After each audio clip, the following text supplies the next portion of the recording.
All right, welcome everyone to the live stream of Get a Grip on Lighting here at the Canada Light Expo 2024. It's still going on. You still have a chance to come check it out if you want to.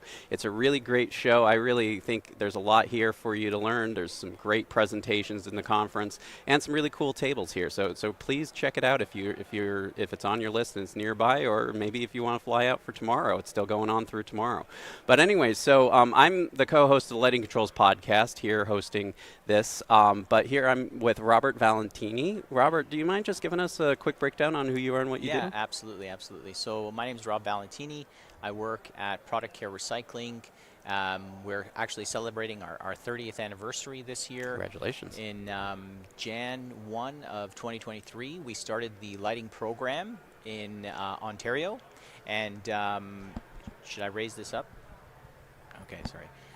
We started the lighting program in Ontario. Basically what it is a recycling program for lamps that residents of Ontario, as well as businesses in Ontario, can take advantage of so that they can safely recycle their lamps so that we can basically keep it out of landfills.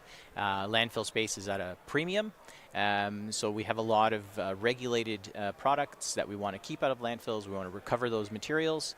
And what we do is essentially set up a collection network in Ontario so that people can drop off those kinds of products. No, I think that's a fantastic resource. I mean, right now we are really seeing a lot of interest in greener initiatives when it comes to lighting. We still have a lot of light bulbs out there in the world that people are like, well, what do I do with this? How do I take care of this? Yeah. And so from the beginning of a project, what's the process here? If I'm a designer, for instance, and I'm designing a new project that has old fluorescent lamps that need to be recycled, what's the process here? So there's actually, we have two ways where a resident or a user can essentially have their lamps recycled. One way is basically, if a residential user has like 5 or 6 bulbs or tubes that they want to take back, they can pretty much take it to almost any RONA.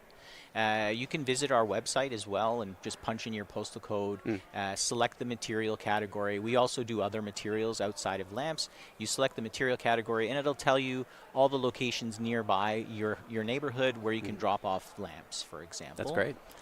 But on the other side of the coin, and part of the reason why we're at this show is hopefully we can meet with some lighting producers, but also with some electrical contractors, people that'll do like a retrofit, for example, where like let's say this hall that we're in now decides to swap out all their fluorescents for LEDs, right? They're going to have a few thousand tubes at the end of that. And what we do is essentially we come to the facility, we'll pick it up free of charge. Wow. So we'll even provide containers, so whether they need boxes or a Gaylord container, which is a 4x4 foot box essentially, so that they can put the lamps inside it. And then once it's inside there, they just let us know, and we come to the facility. Our service provider will essentially come here, pick it up, and take it for recovery. So those are the two main ways essentially where you can take advantage of that. So if you're a home user, visit our website. And if you're a contractor, for example, you can also go to our website, but there's just a different avenue that you reach out to us, and we then circle back to you and set things up. That's a fantastic resource. And so where do you get your funding for this? It's a really good question. A lot of people ask us that, like, how do you do that? How do you offer this for free? So essentially the way it works is lighting producers, companies that manufacture lights. So think of like General Electric, Current, all of the big players, as well as a lot of smaller ones as well, are members with us. Sure. So the way it works in Ontario and as well as in other provinces in Canada is the producers have an end-of-life responsibility, and it's called extended producer responsibility. In Ontario, there's a body that's kind of a government watchdog called the RPRA, and they oversee the EPR legislation in Ontario. It covers a variety of materials, of which lights is one of them. And if you're a producer in one of these categories, you have a responsibility. Interesting. And because of that, you have a choice. Either you as the producer can go out and do it yourself, meaning set up a collection network, recover the materials, do the promotion and education all yourself, right? These are 3 of the regulatory areas that they have to achieve or abide by.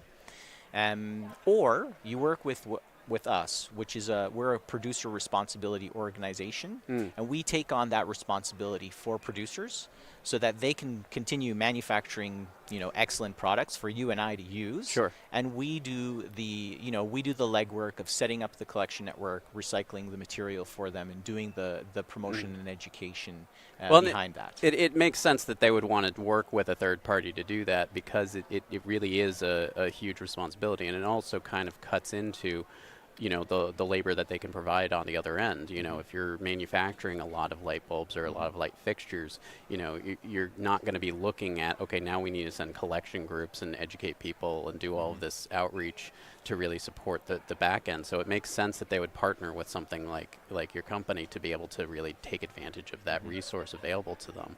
And so if a brand or a producer wants to partner with you, what's the step for them to take? Yeah, so same idea. You can visit our website. Essentially, you'd send us an email, and then we would circle back to you and follow up with you. And then you'd basically just register with us. We have an online portal where you can register. We have a team in British Columbia. That's where our headquarters is. They'll reach out to the prospective producer, and then they will be basically onboarded into the program. There's a number of steps that need to be answered, questions that need to be answered.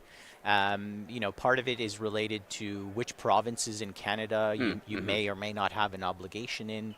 Another thing that many people aren't aware of is that each province in Canada has its own EPR regulation, and what's obligated in Ontario versus Manitoba or BC, it's all different. So this is something that we can help also producers navigate through, because the regulations in the provinces can be quite difficult to understand and get a grasp of. Right. So that's something that they need help on, and we can do that. Well, it sounds like you're really knowledgeable about this and ways to support these kinds of groups. And so are you thinking that maybe over time you'll see growth into like the United States or other countries, or are you really focused on Canada right now? That's also a great question. So right now, Product Care is exclusively focused on Canada. We recently had a lot of strategy discussions internally at our company. And one of the decisions that we made was to focus our core business here in Canada and not to spread ourselves too thin and go into the United States. Even though the United States is obviously a huge market, we want to focus our core strength here in Canada, do the best job that we can do here in Canada for Canadians. Sure. So that's what we're going to do, and we're going to focus on that for the next 3 to 5 years. Right, and I think that makes sense. I mean, the regulations in Canada are very different than the regulations in the United States. For instance, EPR is not a term that I've heard very ubiquitously in the United States. And for those listening to our live stream here, do you mind just explaining what that is a little bit more? Yeah, so extended producer responsibility, essentially what it is at the end of the useful life of a product, the producer has a responsibility to recycle it or recover it. Okay? And that's by code, by law. By law, that's exactly right, exactly. So for example, in Ontario, there's a whole host of materials. If you're interested, you can visit a website called rpra.ca. And they list all the materials. So there's HSP materials, tires, electronics, batteries, your household batteries, your AA's, AAA's, Sure. Lights. There's a lot of them. And in each province has its own categories of materials. If you're from British Columbia, you'd know they have the biggest category. Probably the strongest EPR regulations in North America are in British Columbia. Wow. They're the most environmentally conscious province, I would say, or region in North America, bar none. I don't know how close Ontario is. Sure. I wouldn't put us really high up there, but I would say we're pretty good in terms of having strong EPR regulations. And what happens is basically, if you're a producer of light bulbs, for example, what happens is you have a responsibility at the end of life to ensure that people aren't just throwing it in the trash. You don't want your 4-foot tubes going in the garbage. You don't want your incandescent bulbs going in the garbage. There's material there that can be recovered and reused, right? And just out of curiosity, what materials are we seeing that are being recovered and reused? So essentially you see mainly it's metal, glass, plastic. Mm. Some material, of course, like ceramic, can't be reused. You can't Sure. reuse that. Some material, a very small fraction of material, ends up going for incineration or waste to energy. Anything that's coming out of a 4-foot fluorescent or an 8-foot fluorescent, any fluorescent type of a product, basically, the mercury is extracted, it's retorted, and it's sent to landfill. In the future, we'll probably in Canada no longer see products that Sure. you can purchase off the shelf with mercury. I think the government of Canada has basically mandated that be stopped, essentially. Sure. So everybody's now moving to LEDs, which is a lot better environmentally than the mercury-containing technology. So that's what happens basically. All that material gets extracted, and then it's sold downstream to vendors to be reused. So any metals get smelted down and reused in for metal foundries. Glass goes to glass manufacturers. Sure. And then what else was there? I think that's There's pretty, like pretty much plastics. some plastics. Yeah. Plastics will also get recycled. Interesting. So all of that gets sent downstream to downstream vendors. Yeah. That's really, it's again, it's a really incredible thing to hear about, especially because there's a lot of pushback on where you're sourcing all these materials from as well for the producers.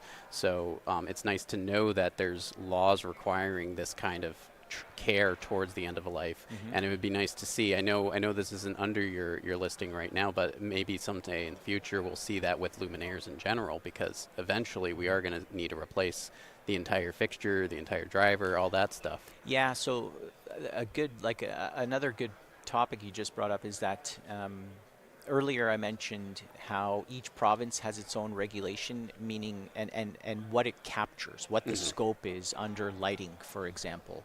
And I mentioned that BC is like the strongest in terms of its EPR regulation. So a good case in point, for example, is in Ontario, the regulation only requires producers to be responsible for basically the lamp, the bulb, or the tube, right?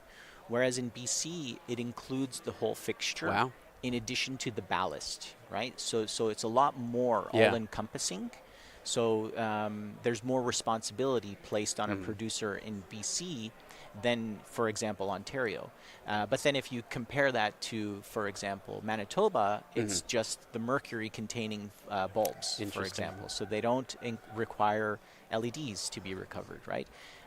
So a lot of things need to change around a little bit. But us as a producer responsibility organization, we don't really lobby the government to make those changes. That's something that industry or individuals need to encourage our legislators to do. Well, and hopefully anybody listening to this who's really passionate about this will pick up the phone and contact their legislators, because I think that's the only way we get this kind of a change. That's the only way. I mean, if people are passionate about it and they care about it, they should let their representative know, their House of Representative know, or their MPP know that this is important for them, right? And that we should enhance or expand these kinds of things.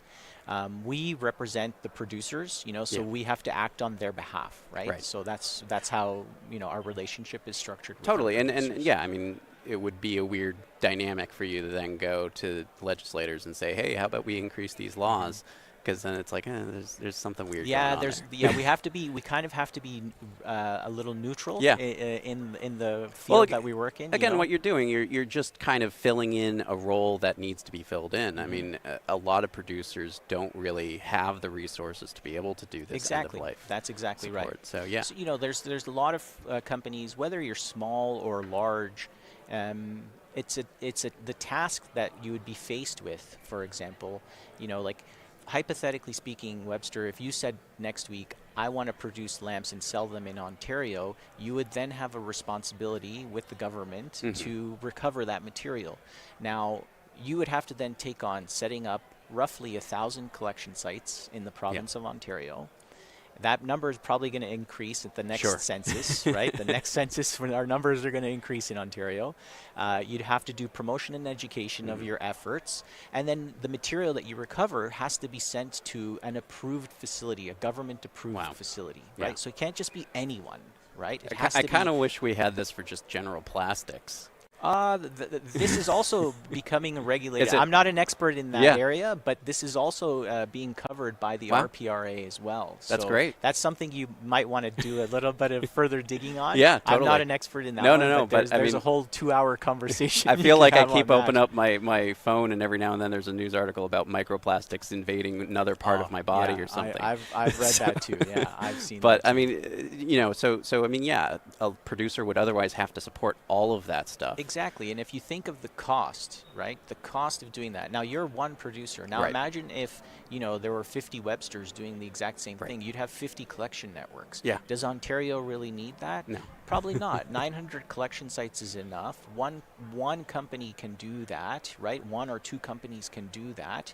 And then you just work with us. You pay us a small fee every time you sell a bulb or a tube, for example. And that goes to cover all of your end of life responsibility. Sure. Right? And we do the regulatory reporting for you to RIPRA, the RPRA. There is there's a small reporting requirement that you would have to take on as a producer as well to provide your supply data to the province. But outside of that, it's relatively like a low lift. We do all the heavy work, Sure. setting up the collection network, working with haulers to move material around from the collection site to the processing facility, paying the processors to actively process the material, and then they, send it downstream to vendors and things like that. And we do all the regulatory reporting as well as the promotion and education, like coming to events like this, advertising as well to inform people that they can take advantage of this collection network. Definitely. No, it sounds really like a great resource, and definitely, hopefully, we're going to get producers who are interested, who've listened to this, who reach out to you. In the event of that, do you mind just giving us the URL that they should go to? Yeah, absolutely. So you can visit us at productcare.org. We have a recycling locator on our main page. Just feel free to visit us anytime. You can find out all different materials that we recycle. Lights is one of them. Feel free to drop off at any of those facilities to take back any of those materials. But productcare.org, that's our website. Thank you so much, Yeah. Rob, and thank you for joining us. Hopefully we'll see you at the Canada Light Expo. If you haven't been here yet, it's still going on through tomorrow, so it's a great opportunity to check it out, find out more about groups like this, or even listen in on some of the presentations. But thank you for joining. Thank you.